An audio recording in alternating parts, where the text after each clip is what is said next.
What's up everybody and welcome back to the channel. This is your usual weekly reactor hunt video. I make one of these every week for the First Descendant, since every Tuesday, at least in my time zone, every Tuesday at 9 o'clock in the morning, the weekly reactors shuffle and you can basically go target farm them by doing specific missions. And the idea is that this switches every week so that it kind of like gives you new places where you can go farm for reactors that you're needing for whichever Descendant you're trying to kit out. Now, this video covers the 1st of October until the 8th of October, and this is the last full week that we get before the big October 10th update, which of course brings us Ultimate Freyna, a new boss, and a slew of other stuff like a vendor that we can swap our excess materials to and things like that. Now, first and foremost, how do I go about choosing which missions to do in every week? Of course, there are certain missions in the game which can give you a lot more reactors per minute than others. A very good example of that, and if you are someone that has been in the community for a while, or at least has been playing the game for a while, some of these will absolutely be no surprise to you. But of course, there are certain missions which are better than others in terms of the yield that you can pull out from them. So a good example would be something like Environment Contamination Zone, which your reactors per minute is extremely high. Another good example would be like Sterile Land. So if we go here, Sterile Land, and we have Anticipated Ambush Point. Now, there's a bunch of these locations in the game, and I try to suggest the best ones for you to go hunt down in a week, depending on which reactor you're looking for. So certain reactors are not featured in certain weeks. That's okay. That doesn't mean that you can't farm for those reactors this week. It just might be from suboptimal locations, and then your attention might be better spent elsewhere. Now, to get this information in the game itself, you can actually just go to the map and then say difficulty level rewards. And you'll be able to search by reactor type, damage type, and all of that sort of thing. And pretty much the first thing that we do is we just figure out what exactly the best in slot reactor is per Descendant. And that looks something like this. This also allows us to extrapolate this information into a list that we can use to farm, where we combine certain Descendants together, since certain Descendants use the same reactor configurations. Isomo and Lepic, for example, use fire and tech, so that's super easy to combine those two together, and you could basically service both of those Descendants at the same time while looking for a reactor. The next important thing is the mounting of the reactor. You have different kinds of mountings that can be on reactors. This is of course the weapon type that would give you the maximum amount. So the mounting type itself, on ultimate reactors like this, if you have that exact weapon on, then you get the maximum skill power bonus of 160%, and that is why perfectly mounted reactors with the exact weapon that you plan to use are so sought after. There are of course 4 different mounting types. So you have General, which is like Thunder Cage, Enduring Legacy, and so on. You have Impact, which is Nazastras, Beetle. You have Special, which is Clairvoyance, Greg's Reverse Fate, Secret Garden, and then of course you have High Power, which is your launchers, your shotguns, and like your sniper rifles, like for example Afterglow and Piercing Light. So the reactor choice does matter in terms of the mounting that you can get, but this is also something that's set to change on October 10th. I don't know if it goes live on that, but in the latest dev diary this was mentioned that they're bringing in a change. I'm pretty sure it's going to be on October 10th, but that's going to allow you to actually mount 3 different weapons onto one reactor, which is a big step in the right direction. And so therefore it's still important for us to get the specific mounting we want, because we actually have to take that mounting and put it onto the reactor that we want the mounting to be. So it's not going to be a case that you can select it from a list. If you want to have a reactor, for example, that has Enduring Legacy, Executor, and Afterglow sword on it, you need 3 other reactors with those mountings on, so that you can put those mountings onto the reactor that you want to. And so therefore these reactor hunts are kind of still very valuable and useful. Now, with all of that preamble out of the way, the first reactor type we're going to look at this week is actually for Blair. So Blair uses Dimension, so fire and dimension. We can of course see that if we go to his Descendant modules.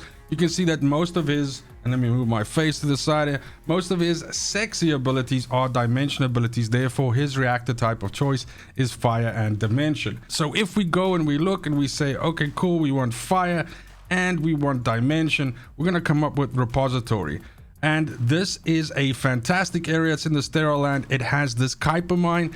This is a really good farm, which essentially is one of these where you enable the farm and then you go down, you enable the station, and then it gives you 7 mines to dismantle, which you simply do not dismantle. You let the clock run out on this while you stay in this middle area here and just kill everything. It's going to net you a whole bunch of weapon XP, character XP, Kuiper, gold, and of course reactors that you're looking for.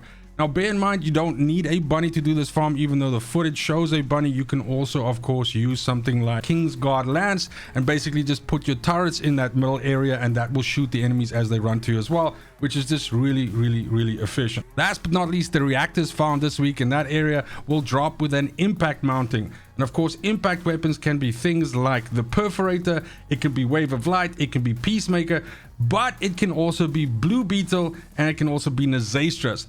The 2 highlights here being Blue Beetle and Nazastras, I think those are 2 really good ones to have. And so this is the kind of mounting that you can expect on this reactor for Blair this week. Then this week also happens to be really good for Ajax, Kyle, and Luna, since they are non-attribute and tech. But more specifically, there is a special mounting roll that rolls this week in a decent spot to farm. Special is really good for these 3 characters, Ajax, Kyle, and Luna, since it enables them to mount Secret Garden, which is really sexy. Of course, it also means Greg's Reverse Fate and Clairvoyance. Clairvoyance not really that big a deal out of the 3, but definitely Greg's Reversed Fate and Secret Garden being the highlights here for sure. So if we go here and we have a look, now remember we're looking for non-attribute and we're looking for tech, you'll see that Grand Square in Kingston with a special rounds mounting is available. And this is the very first area in the game, and a mission that I like to do in this area when I have to is Kingston Surveillance Radar. So this is a very straightforward, super fast mission, 3 minutes or less, and essentially has you patrolling a smallish area and then just basically killing some waves of enemies until a final boss enemy spawns, you kill him, and then you restart all over again. Of course, having a character like Bunny or anything that can AoE kill very fast is going to be beneficial here, because you'll be able to get those reactors dropping super fast and super regular, and hopefully you get a very decent mounting for that for Ajax, Kyle, and Luna with something like Secret Garden on, because that's some good sauce. Then we're not done yet with non-attribute, because it's also a really decent week for Enzo, Gley, Yujin, and Luna. They all use non-attribute singular. And so therefore, if we go to the map here and we have a look, we can say non-attribute and we can say singular. And that's going to give us this classified area over here. Now, this is in the sterile land and has a mission called Large Nuclear Reactor. Super straightforward mission. Even though it says 10 minutes or less, you'll be completing it a lot faster.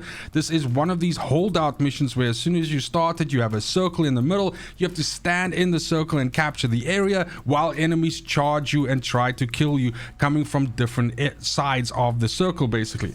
Now, what makes this so easy to do is all the enemies that will attack you are non-ranged enemies, so they're going to run up to you and try to hit you, which means that you can abuse Bunny by just staying in the middle of that circle and killing them like that. Or if you have, like for instance, Kingsguard Lance, you can actually just put your turrets around you in the circle as well, and that'll also blow them up. So you have some options there. Of course, any other characters that have AoE work as well. You could also just stand in the middle of the circle and shoot them, but you want to be doing these as fast as possible. So try and invest in like an AoE character and basically burn the enemies down as fast as possible, and hopefully you can get a bunch of decent reactors to drop. And as mentioned, this of course covers Enzo, but also Gley, Yujin, and Luna. So fantastic place to actually kit out all 4 of those descendants. This does cover special rounds weapons. So again, just like what we saw before with Ajax, Kyle, and Luna, this is good because this means you can get a reactor that has a Greg's Reverse Fate mounting on it, a Clairvoyance once again, which nobody really cares about that. Kingsguard Lance, of course, as well, is also special, but really the one that you're kind of like looking for, which is very sexy and super usable as always, is Secret Garden. So you can also get a Secret Garden mounting this week with those reactors in that location. Then we're still not done. My Sharen mains need to come forward because there's also 2 very decent Sharen farms this week. Now bear in mind that Sharen is typically considered a gun descendant, right? So you aren't really going to be trying to empower her skills, and so therefore your reactor mounting makes a little bit less of an importance than, for example, having the right substats or something like that on your reactor instead. Regardless of that fact, you can actually get the right mounting for Sharen, because again, we've never seen ultimate Sharen, so we don't know. She will most likely have some skill-based builds down the line, and then of course you might need a reactor mounting for her that is good for her, but also it might also just be something that you are looking for specifically because you just want to kit your character out and have the best possible benefit if you do plan to use any form of skills and stuff right now. At the moment right now, the three basic reasons why people run Sharen is as a debuffer in avoid intercept bosses, and for that you don't need the correct mounting. Then the second reason why you would run her is as a outpost killer, which again, reactor mounting, not really that important. And then I would say in the third case, she's I would say fairly competent gun descendant when you are leaning a little bit into the sniping and things like that. And maybe in this case, correct mounting might help, because again, we don't know what's coming down the line with something like ultimate Sharen. But the good news is we have two options this week. So the first one is a special mounting. So again, just going and looking at her information specifically with Sharen, we are looking for electric and we're looking for fusion. That's because all of her skills, and I can quickly show you here, all of her skills use fusion. So you'll see that's, well, let's say the ones that cause damage, right? And those are the ones that you care about mounting. So cut off beam uses fusion, and of course right over here flash short sword also uses fusion. So again, just quickly going back to our map here, we can say electric and we can say fusion, and then for special mountings we have abandoned zone. So this means that if you're looking for a special rounds mounting, you can go and farm this environment contamination zone. Very, very popular farm area for back in the day. This was one of the best places for you to make an insane amount of gold and Kuiper per hour. I mean, the weapon XP and character XP is no slouch either. This area is absolutely best played with a bunny, since they can do this very, very fast. You can get this down to like a 40-35 second run if you have a very decently skilled bunny and you know what you're doing, and you'll be able to rake in a ton of these reactors at a time. As mentioned, that is going to be with a specials mounting. So again, like I said, this week might be the best week for special mounted reactors yet. So that'll mean we have a mounting for Kingsguard Lands, we have a mounting for Greg's Reverse Fate, but again, more importantly, the one that matters, I would say the most, is Secret Garden, since this is such a really, really decent weapon with extremely high crit chance and just overall a pretty good powerhouse, a good weapon to have in your back pocket. Now, we're not done with Sharen yet, because there's a second option for reactors for this week. And again, if we go back to our map here and we say electric and we choose fusion, you're going to see that we also have Vermilion Waste available over here.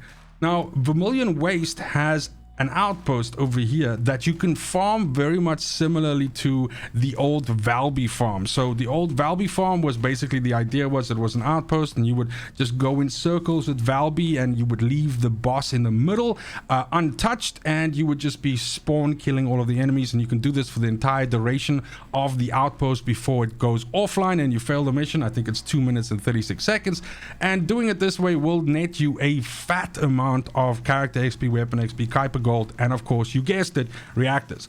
Now, the reason why this one is cute this week is because this area, this particular farm here, actually goes on and drops high powered rounds once. So yes, this means launchers, yes, this means shotguns, but it also means sniper rifles, and Sharen is a fairly competent sniper, especially if you build her in a very specific way. So that means you can get reactors that have piercing light, and of course our boy over here, Afterglow sword mounted on them. And so this might be a good way to future-proof you in a way if we get even better Transcendent mods down the line for Sharen that make her sniping even better, or maybe combine it with a skill-based build to essentially empower her snipes or something, kind of like maybe what we see with Haley. And that's going to be it for the week and the video. Thank you so much for watching, especially if you made it this far. These are the reactors that I'm going to be focusing on this week as we inch our way towards the 10th of October and all of the goodies that essentially comes with that patch. Let me know what you are doing in the game right now, what you are doing to prepare yourself for October 10th. Are you trying to rack up as much Kuiper and gold as you can?